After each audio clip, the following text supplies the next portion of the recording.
अस्सलाम वालेकुम जी। सबसे पहले मैं आप लोगों का बहुत ज्यादा शुक्रिया अदा करना चाहती हूँ। जिस तरह कमेंट्स में आप मेरी हौसला अफजाई करते हैं, मेरी रेसिपीज को पसंद करते हैं। आज मैं बहुत डिफरेंट तरीके के साथ बेसन की और सूजी की बर्फी की रेसिपी आपके साथ शेयर करूंगी, और इस दुआ के साथ कि जहां रहे हंसते रहें और हंसाते रहें। तो चलें जी, मजेदार सी ये वीडियो बनाना स्टार्ट करते हैं। यहाँ पे देखें जी, बेसन की बर्फी कह लें या बेसन की टुकड़ियां कह लें, बनाने के लिए मैं देसी घी यूज करूंगी।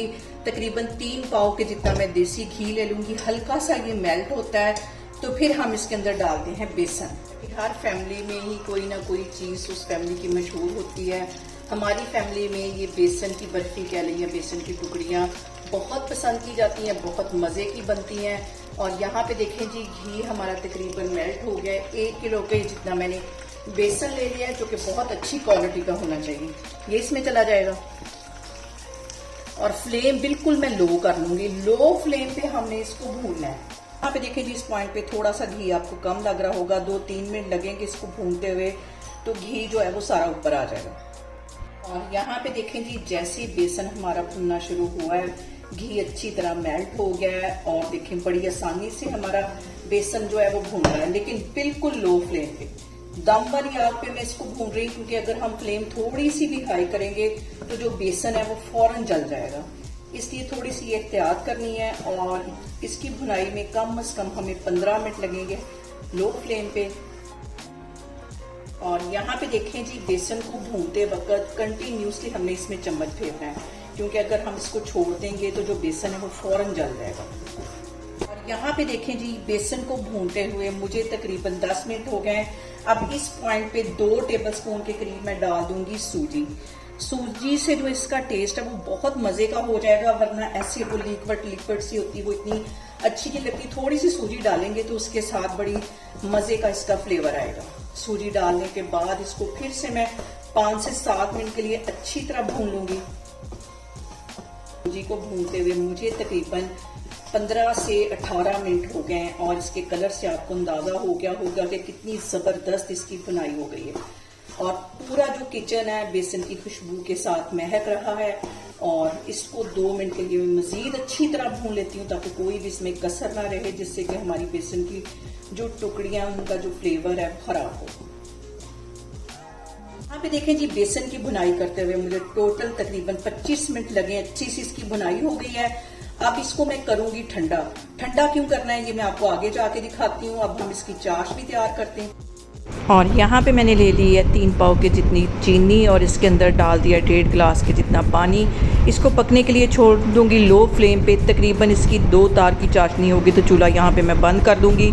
और यहाँ पे देखिए जी, चाशनी को पकते हुए तकरीबन 5 से 7 मिनट हो गए हैं, और काफ़ी हद तक ये गाढ़ी हो गई है। अभी मज़ीद इसको 3-4 मिनट में इसी तरह पकाती हूँ। शोर से हमारी चाश जो है वो, यहाँ पे देखें जी, चाश हमारी तैयार हो गई है। 3 से 4 ड्रॉप के करीब मैं डाल दूंगी वनीला एसेंस के साथ ही 2 से 3 ड्रॉप डाल दूंगी मैं इलायची एसेंस के।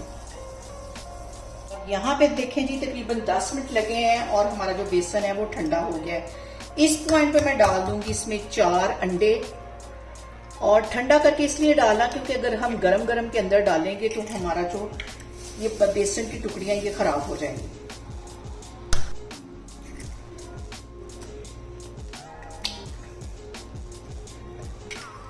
बंद चूल्हे के साथ ही हम इसको अच्छी तरह मिक्स करेंगे।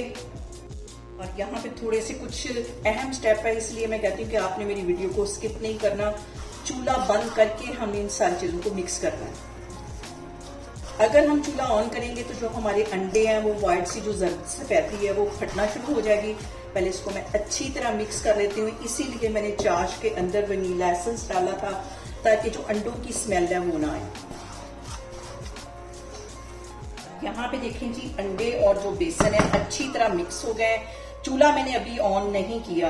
अब इसके अंदर मैं डाल दूंगी ड्राई कोकोनट, तकरीबन आधी प्याली के जितना। इसका फ्लेवर बहुत मजे का इसमें आता है। इसको भी मिक्स कर लेना है। और यहाँ पे देखें जी, कोकोनट डालने के बाद मैं डाल दूंगी इसमें चाश। और अब मैंने चूल्हा ऑन कर लिया है बिल्कुल दम वाली आग पे, और इसको जल्दी जल्दी हम कर लेंगे मिक्स, ताकि इसमें गुठलियां ना बने।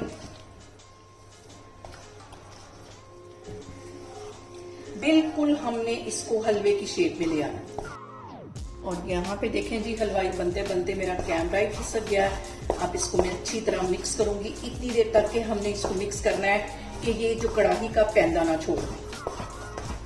तो इतनी देर हमने मिक्स करना है, कम से कम 5 मिनट से 7 मिनट लगेंगे इसको मिक्स करते हुए। और इसके साथ ही हमारे जो अंडे हैं वो भी पक जाएंगे। और यहाँ पे देखें जी, परात चीख चीख के कह रही है कि मैं तो कब से हूँ रेडी, तैयार। इसमें हम इन बेसन की बर्फी को करेंगे सेट। यहाँ पे मैंने 2 बर्तन ले लिए क्योंकि बेसन हमारा ज्यादा है। और अब हम इसको गरम गरम को कर लेंगे सेट। और यहाँ पे देखें जी, बेसन हमारा ठंडा हो गया है। अब इसको मैं कट कर लेती हूँ। आप चाहें तो किसी भी से शेप में कट कर सकते हैं। इसको मैं करती हूँ कट।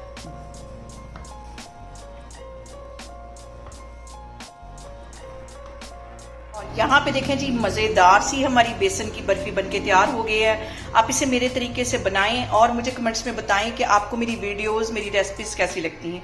और मेरी वीडियोस को ज़्यादा से ज़्यादा शेयर करें और मुझे सब्सक्राइब करें और अपना बहुत सारा ख्याल रखें। इंशाल्लाह ताला मैं एक और वीडियो में आपके सामने आऊँगी।